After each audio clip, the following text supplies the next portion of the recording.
fuck, I didn't even start the video this early, but viral. Uh, so what's up? What's up? Um, I need to talk. Just get shit off my mind. So yeah, I'm just gonna do this. You know, I have a therapist, and she's the best therapist ever. Like literally, like God sent. And she really makes you feel loved and cared for. Like, you know, the difference between a therapist and, you know, a woman who actually loves you and will hold you, you know? Like, it's support, but it's not what you're for. And I'm not ungrateful. I'm very grateful. You know, it's just, the void will always be there, you know? Like, people always say, like, oh, like, everything is within you. Like, once you love yourself, you know, you love your own solitude. It's just like, okay, you know what? I'm glad you feel that, because I wish I could do that, because I've tried to do that, and it just doesn't work for me, you know? Because like when you're emotionally malnourished and you're just like deprived of like what love is, like you felt love, you know what love is, but it's not permanent, you know? Like people go through death, or you know, just by choice you forget what love is, and it's hard for you to really just enjoy time by yourself unless you have a distraction. You know, humans aren't meant to be lonely. Animals aren't lonely. They always have a community for the most part. Even predators have a community, but in a jungle, not child predators in general. Like men, they should not have a community. Like predatory people, they should not have a community. But they do, actually. But unfortunately, but people always say like, oh, like you need to do the inner work, and it's like I can do all the inner work I want to, but at the end of the day, something is always going to trigger that in the nervous system, trigger something within my nervous system that makes me shake, and it's gonna hurt every time because that's a permanent wound. And people always say like, oh, you live in the past, you gotta let the past go. Not the past, not the fact that I'm hanging on to the past. I'm not hanging on to the past at all. It's a blade in my back, you know? It's like the path that I'm walking on is like, you know, in order to get where I need to go. Well, actually, no. New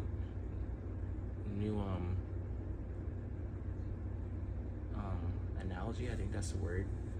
Sometimes I forget meanings of words and stuff like that, but it's like I'm not hanging on to anything. I'm not hanging on to the past. It just haunts me.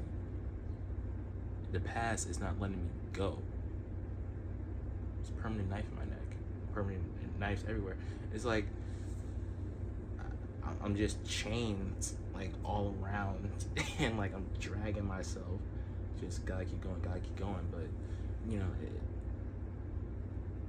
I'm haunted. You know, and I wish someone would just like take away this curse. You know, and I can heal with them. You know. I got to a point where I loved myself, you know, but it's kind of to a point where it's just like, yeah, like I'm taking care of myself and actually doing things I want to do, but do I actually love myself? Like, do I actually like really love myself, or am I just like insecure what others think about me, or am I just vain, conceited? And it's just like, I'm not vain, you know, like I do this stuff for me, and I'm not conceited, I'm not insecure, like I don't care what other people think, you know. I do it because it makes me happy. I wear my hair, I get myself together, I work out because it makes me happy. But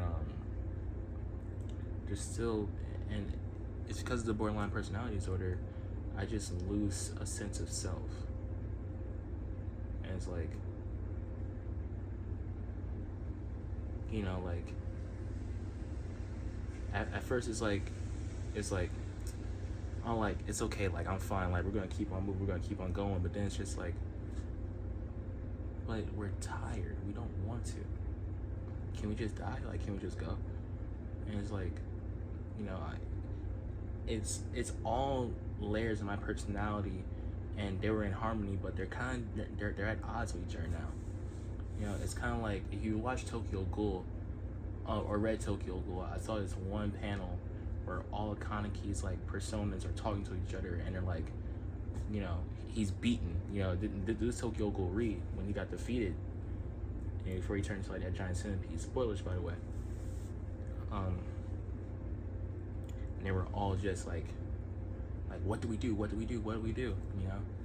Eventually, Kaneki got back up because that's a fucking goat. You know, that's my goat. But you know, it still hurts. You know. Like, do you want to die young, or do you want to die mid-20s? You know, but I still die young.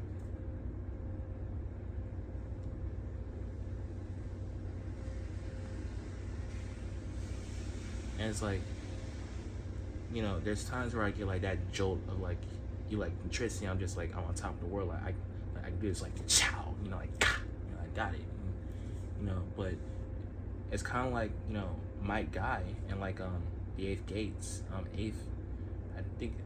believe it's called Eighth Inner Gates. I'll look it up. I could be wrong though, because I haven't watched Naruto in a long time. But you know, when he does this, and you know, eventually, you know, after that power after his power ran out, you know, he died. And it's like after that whole like, you know, like, you're a superstar, you know, you got this. Once that all drains out, you know, and it's kind of just like, I want to die, you know. It's like my soul recharges, you know, and I feel alive, but I remember that I don't want to be alive at all. And,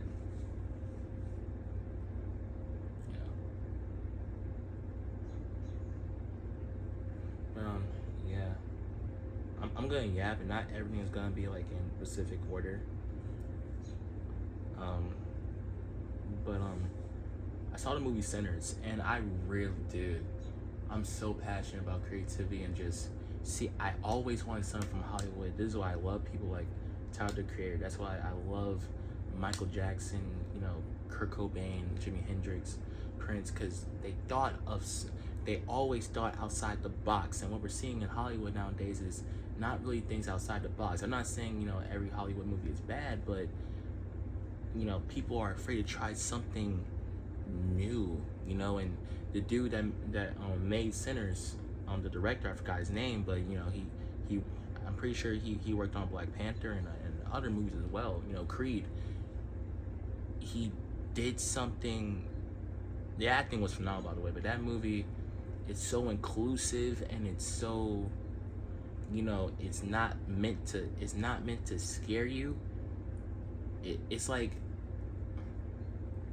it gets you so enthralled with everything, with all the flavors that are in the movie, you know. That's why I despise Tyler Perry's movies, because like, it's the same thing, you know. It's the same thing, same stereotype. Oh, black people, you know, we gonna be, you know, stuff like that. Same stereotype, same thing. Like, every Tyler Perry movie nowadays, watch an old movie or watch a movie that came out before like one of his new movies that came out, and tell me the difference. I guarantee it's just gonna be like new actors. Oh, the plot's semi-different, but at the end of the day, it's like, oh, black man mistreats a black woman, and the woman's trying to heal, but she'll never get over the black man, you know. Or, you know, it's like a love story, but then it doesn't make sense because Tyler Perry just sucks, you know, like, he just sucks. You know, I used to love House of Pain though, but that was when I was younger. You know, when you're younger, you know, it's hard to really know what's good. You know, I used to watch a lot of Cartoon Network though, like Generator X, Ben 10, that movie about the kid and his dad's like a dragon lord, and like, you know, that movie, one of my favorite movies of all time. You know, I just wish we were still where people were just like And there's people like that, but I just want it to be everywhere. But if it was everywhere, it wouldn't be as special when things like when something like a Cyberpunk Edge Runners comes out, or a Devilman Crybaby comes out. If you keep on seeing it, it's not gonna be as special, But I just wish it was more often, like way more often, where something just you see something, it's just like, oh wow. Actually, the Devil May Cry anime, I watch one episode. I'm enthralled. It's just I've been grieving so much, and just, I'm losing interest a lot.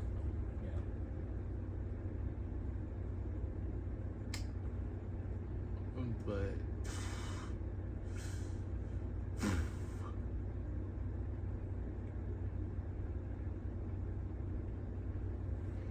yeah, another thing about me is that I feel things really deeply, to a point where my defense mechanism is just shutting down and thinking about something else. I feel things. I feel pain deeply. I have thin skin. Like, I don't care what other people think about me. Well, I don't care about what a stranger says like, if a stranger says something negative to me on the street, or if I get like a BS comment, like stuff like that. But if someone says like, oh yeah, you're cool, or like, I love your light, I love your energy, it warms my heart. And like, when someone I care about, says something to me that just straight up hurts, I'm not talking about, having a hard conversation or tell me something I need to hear, because you tell me what I need to hear, you care about me. It can be as harsh as possible, but you're really just trying to get it through my head that I need to fix something or work on something. I will hear you, because that means you love me. I want you to pay attention to me. I want you to be worried about me. I want you to want me to do better. You're showing me that you love me. The only time someone has, told me something is just like, get your shit together, is when it was just, not, if my actions weren't benefiting them. They wanted me to get myself together, so, I just want to be a loose wheel, not because they actually cared about me, not because they wanted to do good, but because, I was a burden. Still a burden at times. I feel like a burden all the time. Need that real bad, But I feel things really deeply. That's why when I connect to someone, they'll always be a part of me. Whether it's on the internet or like in person, like, they will always be a part of me, But this recent grievance, like, I'm just like, I contacted a spiritual woman who does spells and stuff like that. And look, if you're a Christian, you have a certain type of faith, and you don't believe in the occult, man, that's cool. I respect your beliefs as long as you respect mine. But look, this is a turquoise bracelet. I like crystals. I like spells, even though I don't practice them. I'm a spiritual person, and they do play a role in the earth. Within the universe. Even though I've lost faith in the universe, I still know. I was like, can you just please do a spell like to just make me forget about everything, is all the heartbreaks. I would do anything to just forget, because I'm tired of grieving. It's a lot to process. And I remember I was in the hospital a bit after I OD'd. My mom was like, you need to be in reality. And it's just like, I'm in reality. I don't want to be in it anymore. That's why I tried to off myself. I don't want to be in reality. I don't want to deal with this, because it's hurting me. It causing me pain. And I know how to deal with pain. It's just, I'm tired of dealing with it. I'm tired of feeling this. I'm tired of clutching my chest, because when I hurt, I clutch my chest. My entire nervous system, like, starts tweaking. Then I have dreams, and it's just like, I remember when this one girl that I really loved, it was like during the summer of 2024, we started talking. And I still love this girl. Right? I'm not gonna say her name either. I'm not gonna say anyone's names because I don't want to disrespect her privacy.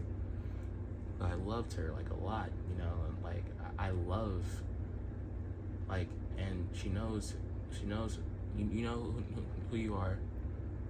I still love you. I still care about you deeply, even though, you know, you're doing your thing, you know, whatever. You know, I wish you well. I hope you're happy. I love her so much. You know, I bought her like Halloween Hello Kitty earrings. Like every time I buy someone a gift, it's just bad. You know, I end up leaving. But she ended up saying that, you know, that we were never gonna be a thing, and it was never gonna be anything. When I heard that, like, I just broke. I actually, like, this recently, that wasn't the first time I tried to OD and take myself out of here. That's actually like the third time I tried to do that, you know. And, you know, I took 2 Vyvanses and drank caffeine to speed up my heart rate so I can have a heart attack. I ended up feeling so guilty because I was like, oh, like I'm leaving this person, that person. But now all the people that I had, only one remains. 2 of them left.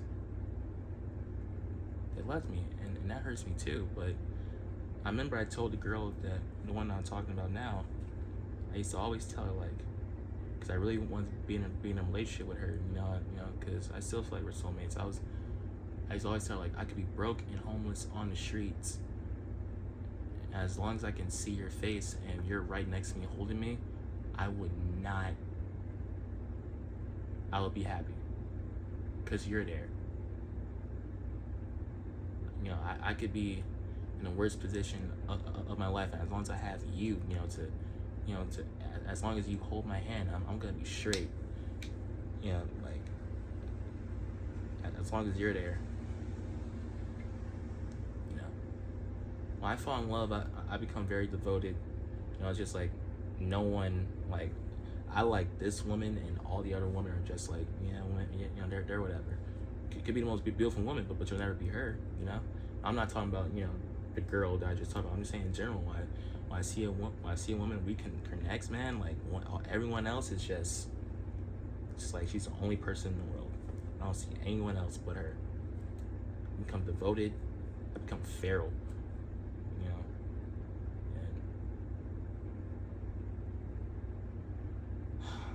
and I don't ever want to fall in love again. I don't want to love. I just want to love my interests. You know, can't love myself. At watching old Michael Jackson interviews are like really keeping me going because I relate to him. I relate to his pain. I relate to being a perfectionist. You know, kind of like I want to perfect myself. You know, I take a lot of good care of my hygiene. It's just like can't be a single bump. You know, gotta keep my body on track. You know, gotta be flawless. But the thing is, no matter how much you'll try, you always be flawed. I'm flawed. Period. Like, emotionally, I'm very flawed. You know. But I feel like as long as a woman finds me and just holds me, you know, because, you know, there's times where I get like in a manic state where I'm just like, you know, I just start not giving a fuck, you know, just like, you know. It's kind of like X when he was like black and blonde, you know, kind of like, I don't care, like I'm cool, it's just me now, like I'm gonna do this, I'm gonna do that, you know, I do what I want, you know. And then I posted, I'm like pretty delirious, you know, I'm very funny, I'm like haha kiki, like not the mad, it's like, hey, I'm crazy, I'm psycho, you know. And it's like, then I look back and I'm just like, we're being like dad. We're being like dad. It's like, no, we don't want to be like that. We don't want to be like that. Like, we're being like mom. Like, we can't do that. Like, we can express this through creativity, but I feel ashamed of showing certain parts of myself, you know. But I don't wear a mask. But I do wear armor, you know. But it's not really just, maybe I do wear a mask, or maybe I just don't realize it because people see me for me, you know. I don't dress a certain way, you know. I don't, for people, I dress for myself, but maybe wearing the mask is more deeper. But man, I would love for a woman to just like see me and just be like, "You're hurting, baby. I'm gonna help you."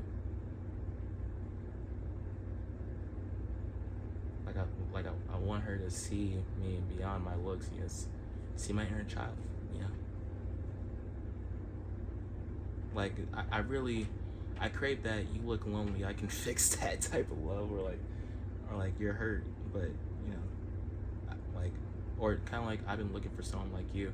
There's times where I think like people believe in Jesus Christ, God. You know, me personally, I believe that kind of like Iris from Sinbad, or like not an evil woman, but there's a woman with a magic ball that's looking at me right now. She's just like, "It's okay, baby. It's okay. I got you. You'll have everything that you'll crave soon." And it's like, can you help me? Because I don't know, man. Like, I'm kind of at a stage where it's just like, how will I grow my wings? You know.